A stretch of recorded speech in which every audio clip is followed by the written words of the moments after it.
தங்கத்தை பார்க்க வரலையே தானே, தங்கத்தை பார்க்க வரலையே, தங்கக்குட்டிய தங்கக்குட்டிய. ம் ம் ம் ம் ஏன்டா 2 நாளாக காணோம், எங்கே போனேன்? ஒன்று தான் டெய்லி வந்து பார்த்துக்கிறேன்ல, எங்கே நீ போகிற? இங்கேயே பத்திரமா இருக்கணும், எங்கேயும் போகக்கூடாதுன்னு செல்லக்குட்டி. பாருங்கள் மக்களே, இந்த குழந்தை வந்து ஒரு நாள் நைட்டு எங்கள் வீட்டுக்கிட்ட வந்தால், எங்கள் வீடு வந்து இங்கேருந்து ஒரு 3/4 கிலோமீட்டர் போகணும். எங்கள் வீட்டில் இருக்கிற பப்பீஸ் இவளை சேர்க்கல. ஆனால் இவளை நான் தூக்குனப்போ கைக்கு வந்துட்டா ஈஸியாக. யாரோ வளர்த்தவங்க கொண்டு வந்து இவளை பெண்குட்டின்றதுனால விட்டுட்டாங்க. ஒவ்வொரு டூ வீலர் எங்கள் வீட்டுக்கு வழியாக போகிற டூ வீலர் பின்னாடியும் ஓடுறா, ஒவ்வொரு வீட்டு வாசலையும் போய் நிற்கிறா. அவள் எப்படியே சுற்றி ஒரு வழியாக ஒரு 3/4 கிலோமீட்டர் தாண்டி ஒரு பீச்சுக்கு போகிற ரோட்டுக்கிட்ட வந்து செட்டில் ஆகிட்டா. ஒரு 3 நாள் கழிச்சு தான் கிடச்சா. இப்படியே தேடி கிடைக்கல.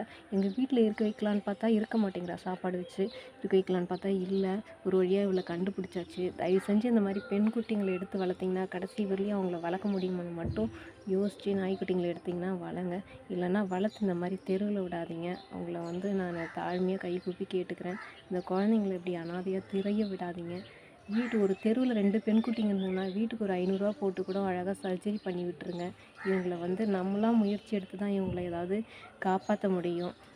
கவர்மெண்ட் எவ்வளோ தான் செஞ்சாலுமே வந்து அதை நடைமுறைப்படுத்துறதுல எவ்வளோ சிக்கல் இருக்குது. அவங்க கொண்டு போய் ஆப்ரேஷன் பண்ணி வந்து விட்டாலுமே சிடி தொற்றுனால நிறைய பப்பீஸ் இறந்துருது. ஒன்றா கொண்டு போய் நம்ம ஆப்ரேஷன் பண்ணிட்டு வரும்போது அந்த மாதிரி விஷயங்களை தவிர்க்க முடியும். இந்த குட்டிங்களுக்கு நம்மளால் முடிஞ்ச சப்போர்ட்டை கண்டிப்பாக நீங்கள் பண்ணுங்கள். பாருங்கள் எவ்வளோ அழகாக சாப்பிட்டுட்ருக்குன்னு சொல்லிட்டு டெய்லியுமே வந்து இவளை நான் பார்த்துட்ருக்கேன். உங்களால் முடிஞ்சதை உங்கள் தெருவில் இருக்கிற இந்த மாதிரி பப்பீஸுக்கு உங்களால் முடிஞ்ச உதவி